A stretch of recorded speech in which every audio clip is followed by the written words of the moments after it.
Hey there, my name is Matt. I'm one of the co-founders here at Comex.ai. So stoked you clicked on this video, and we can't wait to explain to you exactly how to get a free professional email. So without further ado, enjoy. How to set up your professional email. It's really important for any small business starting to establish their credibility to build their trust. And in order to do that, you need to stake your claim on the internet with your name. So how does it work? So it's really important that you understand that there's three parts to this. One is that you need an address. So you need your own unique place where you can either have a website or where you can send and receive emails from. Then you need an app to be able to send and receive those emails. So you physically need a tool, a piece of software that can receive your emails and where you can reply to your emails. And then you need somebody to host your email server, so where the emails come through in order for them to push it out to your app. So the three parts are the address, the tool, and the sender. So let's just understand domains really quickly. A domain is the name of your internet business. That's the bit before the .com.au or the .com or the .net or whatever. So the bit between the www and the .com, that's your domain name. You have to license that domain name. You never get to own it. It's much like a car rego. It's just licensed to you and there's an annual fee. We use domain names basically just to make it easier for people, for us human beings, to remember places on the internet. But technically, it's just a number, right? It's just like 9.6.2.1. It's just a DNS that simply points internet traffic to your address. So you still have to pay somebody to host a website if you have a website in the future. And you still need somebody to host your email when you have some email. In the long run, it's really important to pick a good domain name, one that works for your business. So sydneyplumbing.com is much better than something generic like amazingpeople.com, because Google won't know at all what Amazing People is all about, but they'll know what a plumber is. So make sure you keep that in mind in the future. So step number one, you need to buy a domain name at a registrar. The price is somewhere around $10 to $15 a year for that license. Then you need a tool that is typically Outlook or Gmail or something like that, which are typically free. And with those apps, you also get a free email, which is one that you're probably using. So that might be something like plumbing@gmail.com. So that's the non-professional version of your email, and that's typically free. And then of course you need a sender. So somebody that'll host your emails and send it for you. So let's see how this all works in 3 simple steps, right? So number one, you buy your address. So the trick is to buy your email at a registrar that will include free sending. So that's how we get to be cheapskates and still have a professional email. There are many registrars that will give you web hosting and email hosting and a host of other things. And some just sell names, and some sell names and websites. And some will host your websites, etc. So they all have different packages, but it's important that you find one that works for you. And we will recommend one for you that will actually give you 2 email addresses for free. Some don't even offer it all. And typically, if they do, they'll put some severe limitations on it.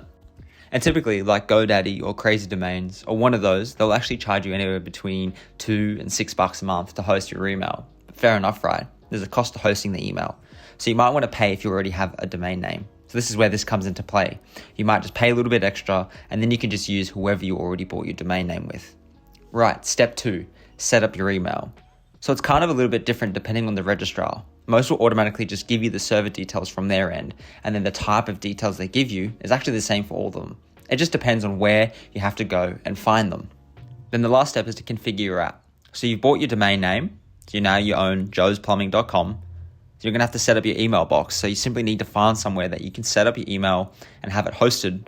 And if you buy your email at the right place, they'll host it for you for free. We recommend whois.com, but we'll get to that in a second. The last step is to configure your app. So typically Gmail or Outlook, but we'll use Gmail, and we'll explain to you in a little bit exactly how this works. But make sure that you don't use that free email that Gmail or Outlook give you, because it's unprofessional and you look like an amateur. We'll just take the details that we got in step 2, come to Gmail, and it takes 2 or 3 minutes. You just put those details in there, and you can still have the same app that you use to send and receive your professional emails. So if you already own a domain, you can configure it there. It's pretty simple. If you don't own a domain, you could go to where we would recommend you, whois.com. It's a great place. You can buy so many different top-level domains that you wouldn't be able to get elsewhere. Stuff like .shop, .site, but most importantly, it has the .coms, the .aus, etc.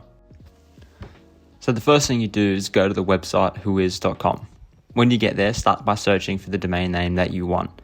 That's your business name, like joesplumbing.com. If it's available, it'll come up. it'll have a green mark. But be careful, I searched for trycomics.ai, but it wasn't available, and it suggested trycomics.com. So be careful to pick the one exactly what you want. Not all domains are going to be available anymore, and that's one of the reasons why you should get started now. Add it to your shopping cart, go through the process, and pay for it. Don't worry about buying any additional services at this stage. All you have to do is just add in your credit card and all your contact details as per normal. This is really important because you actually never own your domain name. You just own the license to that domain name. Right, so inside your account, you'll have your domain that you've just bought. So I've just bought trycomics.com, and you can see there that this Whois offers multiple services, but the one we want to use today is email. So what we want to do is manage our email, and then within email, add user. This is where you need to add a user. So I'm going to add a few things. I'm just going to add some mock details here, and the email address that I want to add will be maybe something like sales@trycomics.com.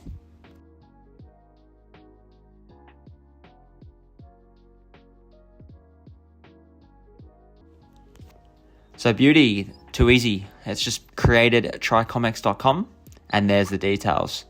We need to copy all of this information into our little notepad. So I'm going to create a little notepad on the side, but we're either going to print this out, and that's one easy way to do it if you have access to a printer. But we need this web address because this is where we'll log into our email. Then we need to copy our SMTP server. And for the port, I recommend 587. That seems to be the one that works the best. IMAP server, that's the address. Make sure that you don't have any spaces or anything unnecessary, or type anything when you need to paste it in. And then finally, the POP server. So all of this information we're going to need to configure our Gmail account to be able to access this mailbox we've just created with this address, right? So the last thing that we need is our password. Make sure you get everything because they generate like a really weird password for you.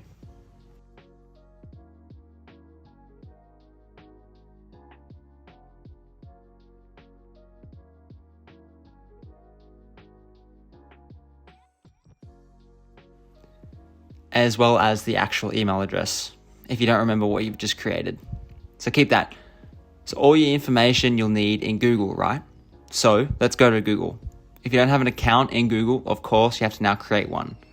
However, I've just created a temporary one here. So this is the equivalent of your free one. So you can see it's just a normal Gmail account. And now we're going to configure this account to send and receive emails based on that new professional name that we've now got. So go to settings, go to see all settings. Okay. Now we're going to go to accounts and import. And you'll see here that there's two areas that we need to do a bit of work. We need to configure it to send, and we also need it to also check that email account that we've got. So remember that email account sits at Whois, but we're going to use Google to both send and receive. Now the first thing I'm going to do is configure the sending of your email account. Okay, so let's add another email address, and now you're going to put it in. You're going to put in the name, and you can call this what you want to call it in reference to your business or anything like that. So it might call this Joe's Plumbing, and then the email address. So we're going to go to our notepad, and then we're going to copy our email address that Whois spat out for us, and then where we bought it.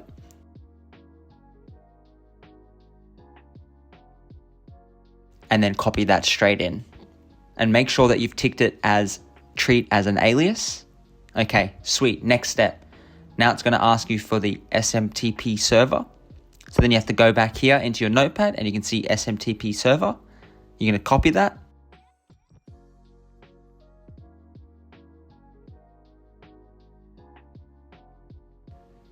And then your username is your full email, and copy that in there. And then the password is that, what you had earlier in your notepad, which Whois gave you. So remember, no spaces or anything.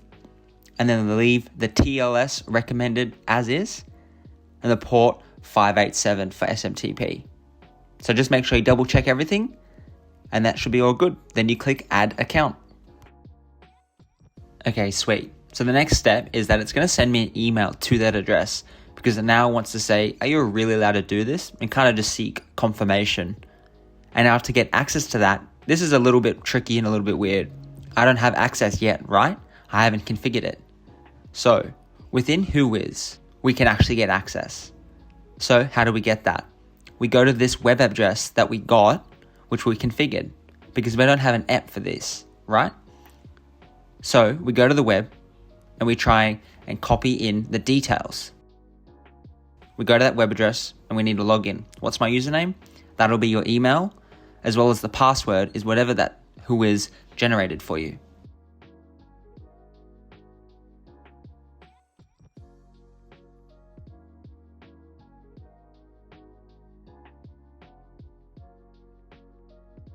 So then you can log in and you can see that I've received an email from Google that you have requested to add this one to my Gmail account. And we obviously did.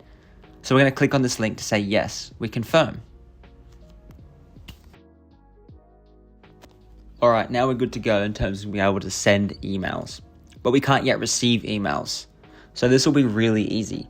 All we need to do is go to check mail from other accounts and click add a mail account. And we're going to go through the same process again of adding in our details and our email that we have bought off whois.com.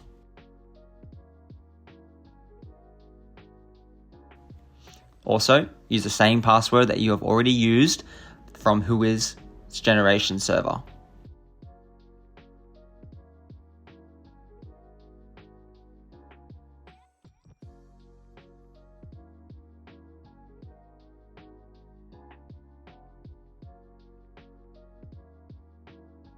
Then we need to use the POP server this time. So make sure you go to your notepad, copy over the POP server, and then make note of the 995.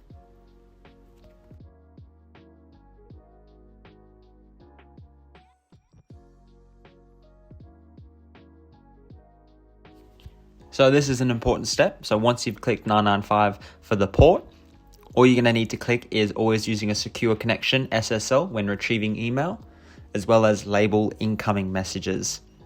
That way everything's tracked and then you can see your mail coming into your inbox and you can reply however you want. So now what we need to do is to confirm that we're allowed to send emails.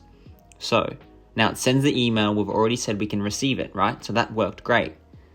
So we want to add that. So now within Gmail, we confirm the same thing here that we want to send as sales@comex.com or whatever name you put or whatever name you've bought on Whois.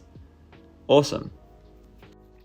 Yeah, awesome. Now all you need to do is test it. Obviously, go compose an email and you can see where it says from, it'll have a drop-down menu of some multiple addresses, or if you've just got the one, you go there to the one you've just created. You know, we chose Joe's Plumbing, so that works out really well. And now you just test it. Send it to an email, your friend or a business partner or something. And now you've got a free email address from your Whois domain purchase. So that was exactly how to configure it. If you have any questions, feel free to reach out. And yeah, we hope you learned something, and we're so stoked that you decided to up your business game and get a professional email. We hope it serves you, and we hope that it blesses you. And yeah, hope you have a great day. I'll see you around.